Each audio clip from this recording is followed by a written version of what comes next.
Hello students, welcome to CCS academy. तो बेटा business study में हम लोग 3 लेसन कंप्लीट कर चुके हैं। अब हम चौथा लेसन स्टार्ट करने वाले हैं। चौथे लेसन का नाम क्या है? चौथे लेसन का नाम है प्लानिंग। क्लियर? तो चौथा लेसन स्टार्ट करने से पहले हम आपको एक बार रिकॉल करवाना चाह रहे हैं जो कि आपने पढ़ा है, फीचर्स या फंक्शंस ऑफ मैनेजमेंट। फीचर्स नहीं, फंक्शंस ऑफ मैनेजमेंट। तो हमने आपको फंक्शंस ऑफ मैनेजमेंट में कुल चार फंक्शंस बताए थे जो कि पहले लेसन में बताए थे। कौन कौन से अगर आपको याद रिकॉल करा दे तो वो फंक्शन थे कौन से? सबसे पहले था उसमें प्लानिंग, फिर था ऑर्गेनाइजिंग, फिर था स्टाफिंग, फिर था डायरेक्टिंग और फिर लास्ट में था कंट्रोलिंग। तो ये 5 थे और इसमें पहला जो है हम लोग पढ़ने वाले हैं इस लेसन में प्लानिंग। इसी तरह से एक एक करके हमारे पास एक एक लेसन आएगा। तो हमने आपको प्लानिंग में क्या बताया था? कोई भी काम करने से पहले एक मैनेजर प्लान करता है काम क्या करना है। सिर्फ मैनेजर ही नहीं, आप अपने लाइफ में भी कोई भी काम करते हो, ये जो 5 फंक्शंस है ये आप अपने लाइफ में भी इम्प्लीमेंट करते हो। आप भी कोई काम करते हो तो ऐसा है नहीं आँख सुबह उठा शुरू हो गए काम करना। पहले सोचते हो करना क्या है, क्यों करना है, कैसे करना है, ये सब यहाँ पर डिसाइड होता है। ठीक है? तो ये होता है प्लानिंग। कोई भी काम करने से पहले आप क्या करते हो? प्लानिंग करते हो कि वो काम होगा तो होगा कैसे। इसी तरह से मैनेजमेंट में भी मैनेजर भी प्लान करता है। किस लिए? कि उसके जो फर्म है, उसके जो बिजनेस ऑर्गेनाइजेशन है, उसमें कौन सा काम करना है, वो काम कैसे करना है। तो ये सारी चीज़ें वो डिसाइड करता है यहाँ पे प्लानिंग में। कोई भी मैनेजर ऐसे ही नहीं एक सुबह उठा ऑफिस पहुँचा और कोई भी डिसीजन ले लिया, वो पहले प्लान करता है। क्लियर? तो चलिए स्टार्ट करते हैं। तो प्लानिंग का डेफिनेशन आप देख सकते हो। प्लानिंग का डेफिनेशन क्या है? Deciding in advance what is to be done, when is to be done, how is to be done and by whom is to be done, so that it is a process of thinking before doing। तो क्या बोलता है? सबसे पहले deciding in advance. Planning क्या है? आप advance में आप पहले सोच लेते हो करना क्या है। क्या क्या डिसाइड करते हो, सोचते क्या हो पहले? What is to be done, करना क्या है, when is to be done, कब करना है, how is to be done, कैसे करना है, and by whom is to be done, वो किसके द्वारा किया जाएगा। तो प्लानिंग में क्या करते हो? आप पहले से डिसाइड करते हो, पहले से सोच के तैयार कर सोचते हो कि भैया काम क्या करना है, कब करना है, कैसे करना है और किसके द्वारा किया जाएगा, आपके द्वारा कि किसी और के द्वारा आप करवाओगे। तो ये सारी चीज़ें आप डिसाइड करते हो। So that it is a process of thinking before doing. तो ये क्या है? एक प्रोसेस है थिंकिंग बिफोर डूइंग का। आप जो है पहले से ही सोच लेते हो कि करना क्या है। क्लियर? तो यहाँ पर हेनरी फायोल जो है हमारे फादर थे। किसके फादर थे ये? हमने आपको 2 पढ़ा थे। एक फादर ऑफ साइंटिफिक मैनेजमेंट थे, उसके कौन थे? एफ.डब्ल्यू. टेलर थे। सेकंड लेसन में हमने आपको पढ़ा था, याद रखिएगा एग्जाम में पूछता है। और दूसरे जो प्रिंसिपल ऑफ मैनेजमेंट के जो थे वो हेनरी फायोल थे। तो हेनरी फायोल ने क्या कहा? Planning is deciding the best alternative among others to perform different managerial operation in order to achieve the predetermined goal. तो प्लानिंग क्या है? बेस्ट अल्टरनेटिव ऑप्ट करना। देखो एक काम को करने के लिए मैनेजर के पास बहुत सारे अल्टरनेटिव होते हैं, बहुत सारे अल्टरनेटिव है, ये भी ये, मान लो ये है, ये है, ये है। इस तरह से आप यहाँ पर डेस्टिनेशन तक पहुँच सकते हो। अब उसके सामने ये सारे चैलेंजेस आते हैं। तो एक मैनेजर को क्या है? एक मैनेजर को देखना है कि 1 2 3 में से कौन सा बेस्ट अल्टरनेटिव है जिसकी सहायता से वो अपने गोल को अचीव कर सके। तो ये किसने दिया था? ये हेनरी फायोल ने दिया था। ठीक है? तो प्लानिंग में हमने क्या पढ़ा? Deciding advance, what is to be done, how is to be done, when is to be done और who is to be done. मतलब क्या काम करना है, what is to be done, how is to be done, कैसे काम करना है, when is to be done, कब काम करना है और who is to be done, और ये किसके द्वारा किया जाएगा। ठीक है? तो ये आपके प्लानिंग के वो है। अब हम बात करेंगे इम्पोर्टेंस ऑफ प्लानिंग की। प्लानिंग के इम्पोर्टेंस क्या क्या है। ठीक है? तो सबसे पहला प्लानिंग का इम्पॉर्टेंट है, प्लानिंग प्रोवाइड्स डायरेक्शन। तो देखो प्लानिंग क्या करता है? प्लानिंग जो है एक डायरेक्शन देता है। मैनेजर पहले से डिसाइड करता है कि काम क्या करना है, तो वो एक डायरेक्शन डिसाइड करता है। अगर मैनेजर को डिसाइड किया है कि काम इस डायरेक्शन में काम करना है, तो ऐसे केस में सारे वर्कर इस डायरेक्शन में काम करते हैं। मतलब वो सोचता है पहले से प्री डिटरमाइंड ऑब्जेक्टिव, वो ऑब्जेक्टिव को अचीव करने के लिए काम को कैसे करना है जब वो डिसाइड कर देता है, तो ऐसे केस में उसको एक डायरेक्शन में मिल जाता है कि वो किस डायरेक्शन में काम करे कि वो अपने ऑब्जेक्टिव को अचीव कर सके। इसको और अच्छी तरह समझेंगे। Planning provides direction for action. This ensures effective implementation of plan and direction of efforts towards attainment of objective. If you don't know where you are going, no route will take you there. तो वही चीज़ है, आपको जब पता है, जैसे हमने आपको थोड़ी देर पहले बताया था कि अलग अलग अल्टरनेटिव है आपके जो एम है उसको अचीव करने के लिए। तो आपने प्लान कर लिया है कि इन तीनों में से कौन सा करना है, तो आपने मान लो डिसाइड कर लिया कि ये जो सेकंड वाला है, इसी मेथड से आपको अपने एम को अचीव करना है। तो आपको क्या मिला, इस मेथड का जो है आपने पहले से आपने सोच लिया, तो आपको एक डायरेक्शन मिल गया।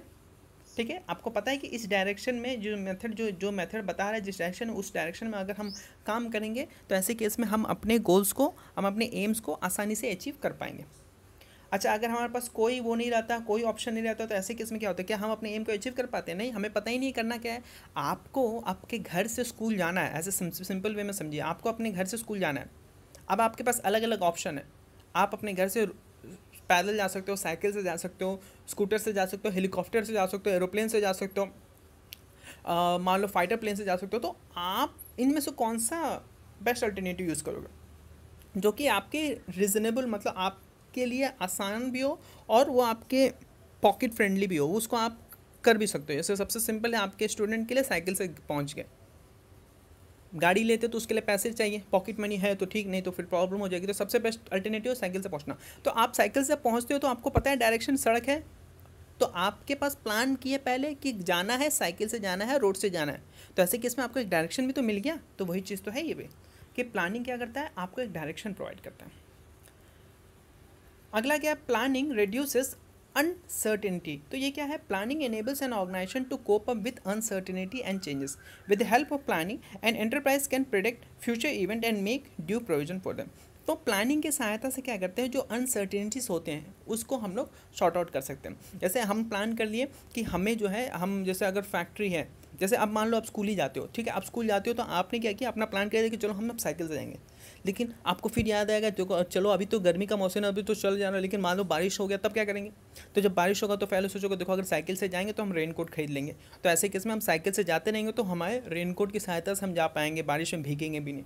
इसी तरह ठंडी आ जाएगी तब क्या करेंगे, तो हम सोचेंगे देखो ठंडी आ जाएगी तो हम स्वेटर पहन लेंगे, तो इससे भी हम स्कूल जाते रहेंगे।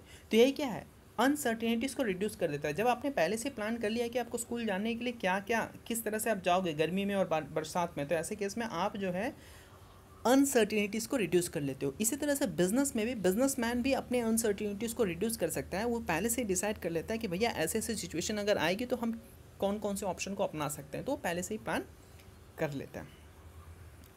अगला है, planning reduces overlapping and wasteful activity. तो आपको पता है कि जाना किधर है, आपको पता है कि काम क्या करना है। ऐसे केस में ओवरलैपिंग नहीं होता। ओवरलैपिंग का मतलब होता है एक ही काम को बार बार करना। आपको पता है कि काम को कैसे करना है, किसके द्वारा किया जाएगा, कब किया जाएगा। ऐसे केस में क्या होता है, एक काम को एक ही बंदा करता है। अच्छा, जब आपके पास कोई प्लान नहीं रहता, कुछ पता नहीं रहता करना क्या है, तो ऐसे केस में एक ही काम को कई बंदे करने लगते हैं। तो ऐसे केस में क्या होता है, ओवरलैपिंग होती है। तो यही चीज़ क्या बोलता है, planning coordinates the activities of individuals and departments in an orderly manner which will help to avoid wasteful activity। तो यहाँ पे क्या है, एक ऑर्डरली वे में सारे काम होते हैं, कोऑर्डिनेटिवली सब कोई काम करते हैं। और ऐसे केस में क्या होता है कि वेस्टफुल एक्टिविटीज़ को अवॉइड किया जाता है। अगला क्या है, प्लानिंग क्या करता है, planning promotes innovation and creativity. तो इनोवेशन का मतलब क्या होता है, इनोवेशन मतलब आप जो पहले से डिस्कवर है उसमें नया चीज़ खोजते हो, और डिस्कवर का मतलब क्या होता है, नई चीज़ को खोजना। ठीक है, तो planning is a process of thinking in advance, there is a scope of finding better method for productivity, this makes manager innovative and creative. तो प्लानिंग क्या करता है कि एक थिंकिंग का एक वो तरीका है, क्या आप सोचते हो, प्लान करते हो, करना क्या है, करना क्या है। ऐसे केस में क्या होता है कि मैनेजर जो है वो बेस्ट अल्टरनेटिव सोचता है कि कौन सा बेस्ट मेथड है जिसके यूज़ करके, जिसकी सहायता से हम प्रोडक्शन करें, ताकि हमारा प्रोडक्शन जो है अच्छा हो और कॉस्ट इफेक्टिव हो। ऐसे केस में क्या होता है कि मैनेजर के जो थिंकिंग है वो इनोवेट होती है, वो और क्रिएटिव होता जाता है, बार बार प्लान करते करते अपने आप को सोचते सोचते। अगला क्या है, प्लानिंग फैसिलिटेट डिसीजन मेकिंग। तो प्लानिंग क्या करता है, planning helps in decision making bye selecting the best alternative among the various alternative. तो हमने अभी बताया कि प्लानिंग क्या करता है, ये डिसीजन मेकिंग को हेल्प करता है, आपको डिसीजन मेकिंग में हेल्प करता है। कैसे कि आपके पास जो अलग अलग अल्टरनेटिव है उसमें सबसे बेस्ट अल्टरनेटिव कौन सा है उसको सेलेक्ट करने में। आप जब आप सेलेक्ट कर लेते हो कि भैया ये अल्टरनेटिव जो है यही हमारे ऑब्जेक्ट को अचीव करने में हमारी सहायता कर सकता है। जैसे हमने आपको प्लान बताया था, मान लो अलग अलग प्लान है, plan A, plan B, plan C, अलग अलग प्लान से आप एक काम को कर सकते हो। तो प्लानिंग क्या करता है, आपको हेल्प करता है कोई एक प्लान को सेलेक्ट करने के लिए, और वो जो आप सेलेक्ट करते हो उसी को बोलते हैं डिसीजन मेकिंग। अगला क्या है, planning establishes standard for control. तो plan serves as standard for evaluation of performance. It will help to ensure proper control by comparing the actual performance with the standard performance. तो planning क्या करता है, जो है एक स्टैंडर्ड क्रिएट करता है बिजनेस ऑर्गेनाइजेशन के लिए। तो ये एक लाइन जो लास्ट लाइन बोला है बड़ा इंपॉर्टेंट है, it will help to ensure proper control by comparing the actual performance with the standard performance. तो आपने सोचा कि इस साल हम जो है 900 प्रोडक्ट जो है मैन्युफैक्चर करेंगे। जैसे हम DLW की बात करें तो यहाँ पे क्या है कि मान लो हम बात करें कि 800 इंजन के मैन्युफैक्चरिंग के बाद हम लोग प्लान कर लिया। मान लो साल के आखिरी में क्या हुआ, साल के आखिरी में हम लोग मान लो 600 इंजन बना पाए। प्लान तो 800 को किया था, बना 600। अब ऐसे केस में हमने 800 क्यों नहीं कम, 200 कम क्यों किया। अब इसके विचार में हम सोचेंगे हमारी एफिशिएंसी कहाँ घट गई। तो यही चीज़ क्या बोलते हैं, planning enable standard for control. हम अपने स्टैंडर्ड को, हमने कहा कि हमने स्टैंडर्ड को 800 रखना चाहिए था, हम 600 क्यों रखें, 200 कम हुआ। हमारी एफिशिएंसी में कुछ कमी है, इस वजह से कम हुआ। हमें अपनी एफिशिएंसी को और बढ़ानी होगी, हमें और अच्छी तरह से काम करना होगा। तो यही चीज़ क्या बोलते हैं, planning establish standard for control. इससे क्या होता है, आप अपने परफॉर्मेंस को इवेल्युएट करते जाते हो समय समय पे। तो ये जो है हमने 6 जो है इंपॉर्टेंस इस वीडियो में देखा। तो अगली वीडियो में हम लोग बात करेंगे फीचर्स ऑफ प्लानिंग के बारे में।